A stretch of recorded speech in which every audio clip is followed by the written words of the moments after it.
Welcome back to Science Click today. What would we see if we approach the speed of light? Let's embark together on a spaceship which accelerates away from Earth, moving faster and faster. What would we see when constantly accelerating? What optical effects would occur? And if we try to exceed light speed by bending space-time like in sci-fi movies, what would we see? Answering these questions will lead us to explore many fascinating phenomena of our universe and immerse ourselves at the heart of special and general relativity. Our spacecraft is initially at rest. Takeoff. Once launched, we begin to accelerate. We imagine that its propulsion system allows us to accelerate constantly as long as we wish. As we gain speed, we move away from Earth by accelerating more and more. One would think that the speed would eventually become unbearable, however, this is not the case. Speed has no effect on our body. When two trains cross, it is impossible to feel whether it is our train or the other which is at rest. Similarly, inside the spaceship, we cannot feel its speed but only its acceleration, the thrust of the reactors which presses us against our seats. If this thrust is reasonable, it will be perfectly bearable all along our journey, even when approaching the speed of light. There is nonetheless a risk associated with very high speeds, a collision at high velocity. A mere speck of dust would cause colossal damage if it hit us. Fortunately, our ship is equipped with a force field that repels dangerous objects and allows us to roam freely through space. As we accelerate, a first optical effect, aberration of light, appears. The stars in front of us, which we get closer to, seem to gradually move away. The sky contracts before us. To understand, think of this common situation: you are in a car driving at high speed, and it starts to rain. The rain falls vertically from top to bottom, but as the car moves forwards, you receive raindrops on the windshield from face on.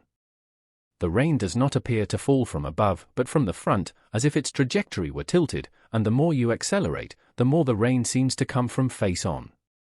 Our spaceship, the optical effect is perfectly analogous. The star's light comes from a certain direction, but as we accelerate, the light rays appear to come more and more from the front. Their direction seems different when we are in motion. This is the aberration of light. As light focuses in front of us, its intensity increases, while behind us, the sky seems to widen and becomes darker. The aberration of light results in another strange phenomenon. Let's imagine we are moving through an immense grid representing the fabric of space. Ordinarily, we would see a straight grid made up of straight lines converging in front of us due to perspective. However, by speeding up, the aberration phenomenon distorts the image of the sky around us. As the days go by, the grid seems to contract forward, and the straight lines bend. If we were to go past an object, it would appear to be slightly angled in our direction. This is called Tell-Penrose rotation. As we move very quickly, images of objects seem contracted in front of us, and perspective is strongly distorted. We often hear that the further we look, Doppler effect, into space, the further we look into the past. Indeed, the light we receive from a distant star must travel billions of kilometers. This journey is not instantaneous, and it takes some time for light to reach us. As a result, we see the star as it was in the past when it emitted this light, perhaps several thousand years ago. Who knows how it might have changed since then? Looking out from our spaceship, the same phenomenon is at work. As we move away from Earth, the planet's light takes longer and longer to reach us. If we could zoom in with a telescope, we would see people on Earth evolving in slow motion. This is the Doppler effect. Each tick of the clocks on Earth takes longer and longer to reach us. We receive light rays in slow motion, and their intensity seems to weaken as the image of the planet shifts towards red color. In front of us, it's the opposite effect. The ship catches up with the light, and the stars seem to get brighter. They shift towards blue color, and their clocks seem to tick faster. With precise enough equipment, we could measure the aberration and Doppler effects since the start of our acceleration in space. However, if we decided to end our journey and return to Earth, these effects would have had no impact. They are only optical illusions due to the way we receive light while moving. After several hundred days, however, as the reactors push us ever faster, the ship begins to approach light speed. At such speeds, some phenomena will no longer be mere optical illusions, real physical effects will kick in with irreversible consequences. Special relativity comes into play. A first consequence of relativity is known as time dilation. Our universe is a huge four-dimensional fabric called space-time, made up of 3 dimensions of space and 1 dimension of time.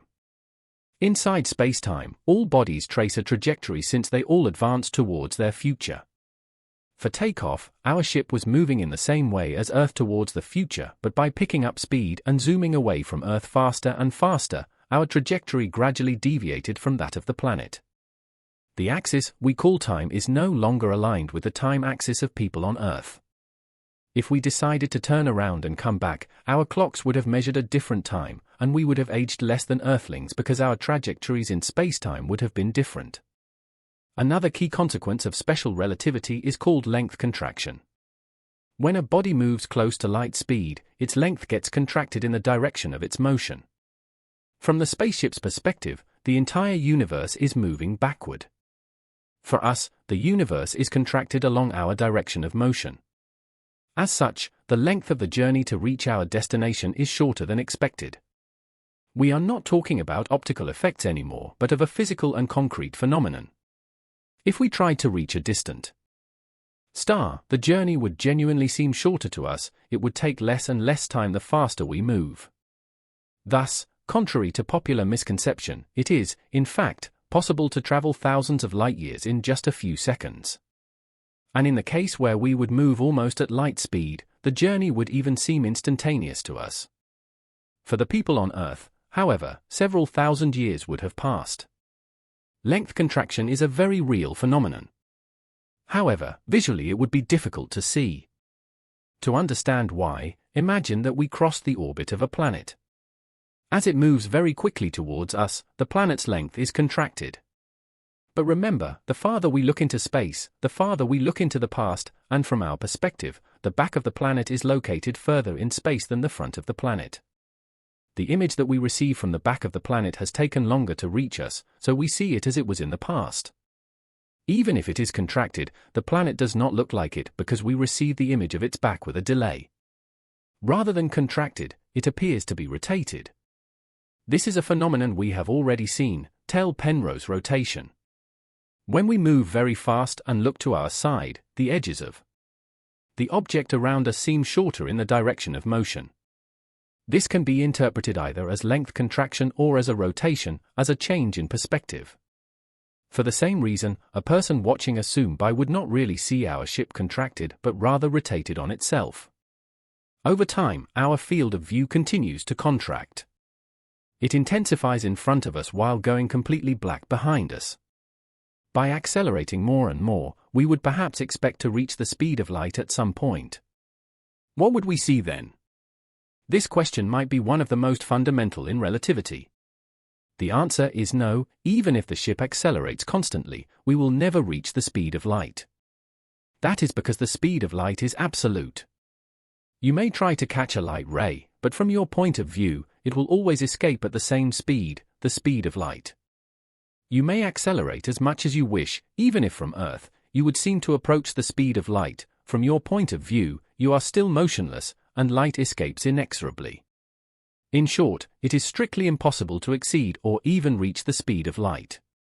At best, our ship will continue to accelerate forever, and our field of vision will continue to shrink ever more until forming an infinitely bright spot in front of us surrounded by a completely black sky. Almost at light speed, all optical effects would become extreme. As we catch up with light rays before us, they all seem to come from the front. Meanwhile, the rays behind us can never reach us. In our frame of reference, the universe would be extremely contracted like a thin fabric that we would cross from side to side in a fraction of a second. For a person on Earth, we'd be moving at the speed of light, but for us, the trip seems instantaneous, we move infinitely fast. To conclude, nothing can ever move faster than light through space, but there might be a way to circumvent this rule. In fact, nothing prohibits space itself from moving faster than light. Indeed, the theory of general relativity teaches us that the fabric of spacetime is dynamic, it can bend in multiple ways. We could thus imagine creating a bubble around our spaceship which we would propel faster than light. This is called a warp drive in reference to science fiction. It would no longer be a matter of zooming a vehicle through space, but of propelling the fabric of space itself. Our ship would remain motionless, surfing on a wave of faster-than-light space-time. Such a structure may seem absurd, and indeed, it is currently thought to be impossible to achieve. Producing a warp drive would require bending spacetime with huge amounts of negative mass, a form of matter that does not seem to exist in our universe. That said, mathematics still allow us to model and calculate what we would see in such a situation. If we looked from outside the warp drive, it would seem to appear out of nowhere. The curvature of spacetime deviates the trajectory of light rays, forming a moving lens which splits into two, one part moving forwards and the other retreating in the opposite direction. Light travels slower than the warp drive itself. When it approaches, light has not yet had the time to reach us, and after it crosses us, we receive both the light which had not yet reached us and the rays which were emitted later. Looking from the inside of the warp drive, we would see the sky contracted in front of us and very bright. Behind us, the universe would look extremely dark, and a whole patch of the sky would simply vanish from our view. The light emitted from there is too slow to catch up with us. A cone of the universe remains permanently invisible.